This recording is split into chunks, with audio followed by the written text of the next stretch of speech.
उत्तराखंड के रानीखेत ब्लॉक के रहने वाले गोपाल दत्त उप्रेती की पढ़ाई लिखाई दिल्ली में हुई। उनकी लाइफ में कुछ ऐसा हुआ कि दिल्ली की हाईफाई लाइफस्टाइल को छोड़कर वे गांव लौट गए। आज वे 8 एकड़ जमीन पर फल और मसालों की खेती कर रहे हैं। सालाना 12 लाख रुपए का टर्नओवर है। वे देश के पहले ऐसे किसान हैं जिन्हें ऑर्गेनिक फार्मिंग के लिए Guinness book of world record में स्थान मिला है। गोपाल बताते हैं, 2012 में मैं यूरोप गया था। वहाँ का मौसम, बर्फबारी, जमीन बहुत हद तक मुझे रानीखेत जैसी लगी। मैंने सोचा कि जब यहाँ पर सेब उगाए जा सकते हैं तो उत्तराखंड में भी उगाए जा सकते हैं। गोपाल अभी सेब के साथ ही हल्दी, लहसुन, धनिया सहित कई मसालों की भी खेती करते हैं। उन्होंने 7 फीट की धनिया उगाकर Guinness book of world record में अपना नाम दर्ज कराया है।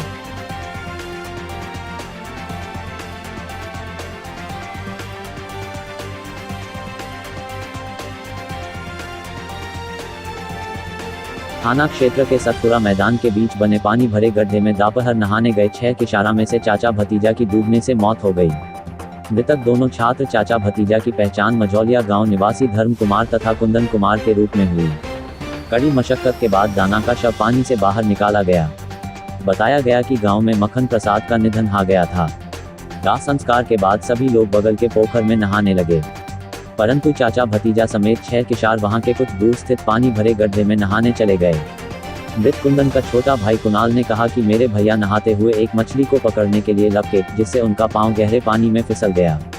उनको बचाने के लिए चाचा ने एक डंडा पकड़ने को दिया पर पकड़ा में नहीं आ सका और उनका भी पांव फिसल गया, जिससे वे भी डूब गए।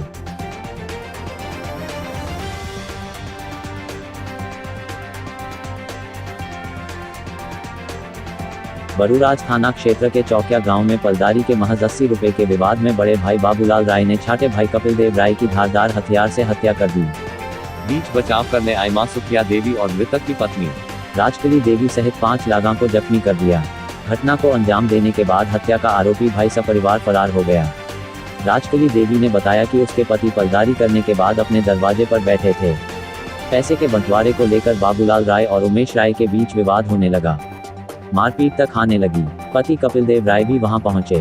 टीना में झगड़ा आने लगा। तभी बाबूलाल राय ने दबिया से उसके पति के सिर पर वार कर दिया। जख्मी कपिल देव राय का पीएचसी में लाए। इलाज के दौरान उसकी मौत हो गई।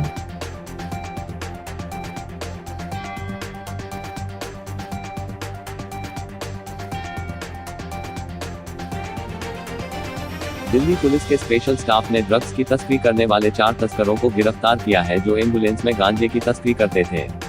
आरोपियों के पास से 180 किलो गांजा बरामद हुआ, जिसकी कीमत करीब 1 करोड़ 80 लाख है। संदेह होने पर सरिता नाम की महिला की गिरफ्तारी हुई। पुलिस को पता चला कि ये गांजा दिल्ली के मोरी गेट से मिलता है। जब पुलिस वहां पहुंची तो पता चला कि इसकी सप्लाई विशाखापट्टनम से होती है।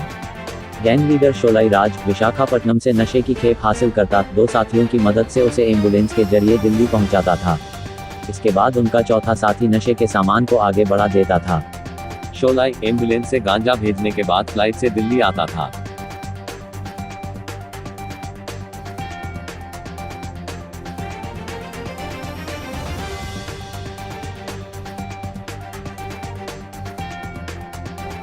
मेरठ में एक शख्स ने एक लावारिस कुत्ते की मौत पर उसके अंतिम संस्कार के लिए उसकी अंतिम यात्रा बैंड बाजे के साथ निकाली और फिर उसकी 13वीं भी की। यह कार 13वीं का है, किसी इंसान की 13वीं का नहीं है, बल्कि एक स्ट्रीट डॉग की 13वीं का है। अब आप सोचकर हैरान हो रहे होंगे कि आखिरकार स्ट्रीट डॉग की 13वीं। आपको बता दें कि 13वीं में दर्जनों लोगों ने भोज भी किया और उसकी आत्मा की शांति के लिए ईश्वर से प्रार्थना भी की। बात यही नहीं खत्म हुई। उसके बाद इस शख्स ने उस स्ट्रीट डॉग की फोटो फ्रेम कराकर अपने घर में लगाई और उसकी याद अभी भी इस शख्स के दिल में है। आपने अक्सर इंसानों की मोहब्बत में दीवानगी तो लोगों में देखी होगी, लेकिन कोई जानवरों से भी इस तरह की मोहब्बत करेगा ये कम ही देखने को मिलता है। इस घटना ने जहां इंसानों और जानवरों के बीच मोहब्बत का एक पैगाम दिया है, वहीं यह भी बताया है कि जानवर घर का हो या गली का, प्रेम का भाव सबसे ऊपर होता है।